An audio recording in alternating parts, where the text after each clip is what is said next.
Hello అందరికీ welcome back to Anu KR blogs. నేను మీ అనురాధ.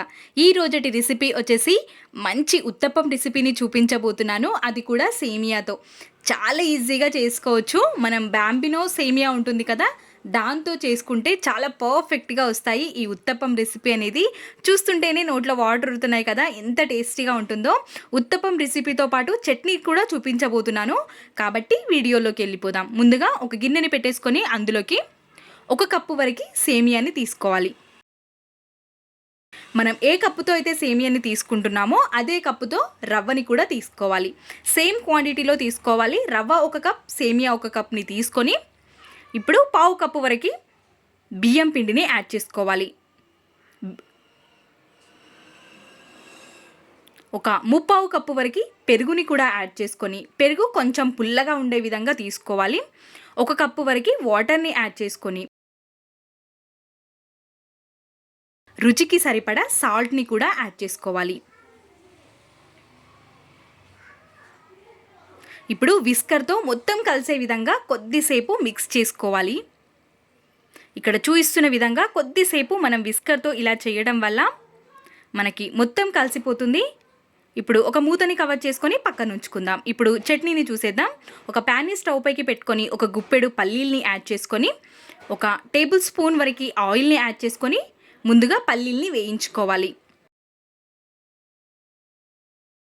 వేయించుకొని ఒక ప్లేట్లోకి తీసేసుకోవాలి. ఇప్పుడు మళ్ళీ అదే ప్యాన్లోకి ఒక 3-4 పచ్చిమిర్చి, ఒక 2 రెడ్ టమాటోస్ని యాడ్ చేసుకొని మూతని కవర్ చేసుకొని, టమాటో అనేది కొంచెం మెత్తపడేంత వరకు ఉడికించుకోవాలి. మరి ఫ్రై అయిపోవాల్సిన అవసరం లేదు, కొంచెం మెత్తపడితే సరిపోతుంది. ఇప్పుడు ఒక 4-5 వెల్లుల్లి రెబ్బల్ని, 1 స్పూన్ వరకు జీలకర్ర, 1 గుప్పెడు పుదీనా ఆకుల్ని వేసేసుకొని మిక్స్ చేసుకోవాలి.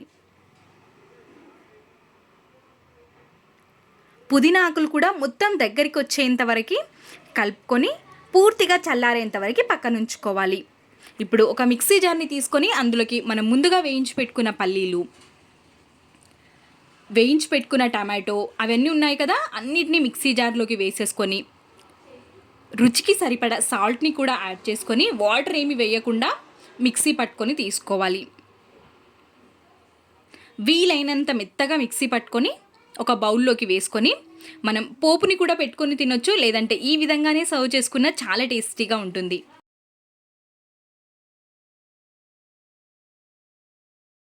పిండిని చూద్దాం. పిండి ఓపెన్ చేసి చూసుకుంటే ఈ విధంగా మనకి గట్టిగా అయిపోయి మంచిగా సెట్ అయిపోయింది. రవ్వ వాటర్ని అబ్జర్వ్ చేసుకొని కొంచెం గట్టిగా అయ్యింది. కాబట్టి ఇప్పుడు ఒక్కసారి మంచిగా కలుపుకొని ఇందులోకి మనం ఒక 1/2 టేబుల్ స్పూన్ వరకు వంట సోడాని యాడ్ చేసుకోవాలి. మనం పుల్లటి పెరుగుని తీసుకున్నట్టయితే ఈ టైంలో ఒక 1/2 చెక్క నిమ్మరసాన్ని కూడా యాడ్ చేసుకుంటే మనకి పర్ఫెక్ట్గా వస్తుంది ఉత్తప్పం అనేది.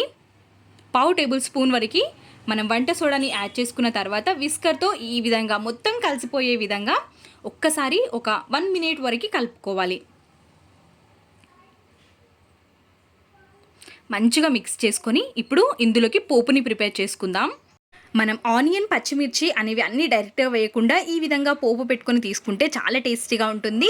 చిన్న గిన్నెలోకి ఒక 2 టేబుల్ స్పూన్స్ వరకు ఆయిల్ని యాడ్ చేసుకోవాలి. ఆయిల్ వేడైపోయిన తర్వాత అల్లం ముక్కల్ని కూడా వేసేసుకొని, అల్లం ముక్కల్ని వీలైనంత సన్నగా తరుక్కొని తీసుకోవాలి. ఇప్పుడు ఒక 3-4 పచ్చిమిర్చిని కూడా వీలైనంత సన్నగా కట్ చేసుకొని తీసుకోవాలి. ఉల్లిపాయ తరుగు, కొత్తిమీర తరుగుని కూడా యాడ్ చేసుకొని 1 స్పూన్ వరకు జీలకర్రని కూడా యాడ్ చేసుకోవాలి. ఇవి మొత్తం మంచిగా వేగేంత వరకు వేయించుకోవాలి.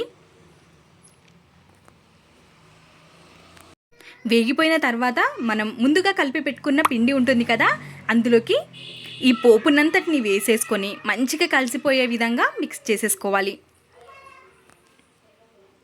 ఈ విధంగా మనం పోపుని పెట్టుకొని వేసుకోవడం వల్ల చాలా రుచిగా వస్తుంది ఉత్తప్పం అనేది. అదేవిధంగా పచ్చి పచ్చిగా వేస్తే లోపల మనకి ఉడకదు. కచ్చాపచ్చాగానే ఉండిపోతుంది కాబట్టి ఈ విధంగా పోపు పెట్టుకొని వేసుకోవాలి. పిండి కన్సిస్టెన్సీ అనేది ఈ విధంగా ఉండాలి. మరీ పల్చగా కాకుండా మరీ గట్టిగా కాకుండా, కొంచెం గట్టిగా అనిపిస్తే ఒక 2 టేబుల్ స్పూన్స్ వరకు వాటర్ని యాడ్ చేసుకోవచ్చు. ఇప్పుడు దోశ ప్యాన్ని పెట్టేసుకొని 1 స్పూన్ వరకు ఆయిల్ని యాడ్ చేసుకొని టిష్యూతో తుడిచేసుకోవాలి. ఇప్పుడు మనం 2 గరిటెల వరకు పిండిని యాడ్ చేసుకొని మరీ పల్చగా స్ప్రెడ్ చేయకుండా అక్కడక్కడే కొంచెం స్ప్రెడ్ చేసుకొని తీసుకుంటే సరిపోతుంది. 1 స్పూన్ వరకు మనం చుట్టూరా మొత్తం 1 స్పూన్ వరకు ఆయిల్ని వేసేసుకొని మంచిగా వేపుకోవాలి.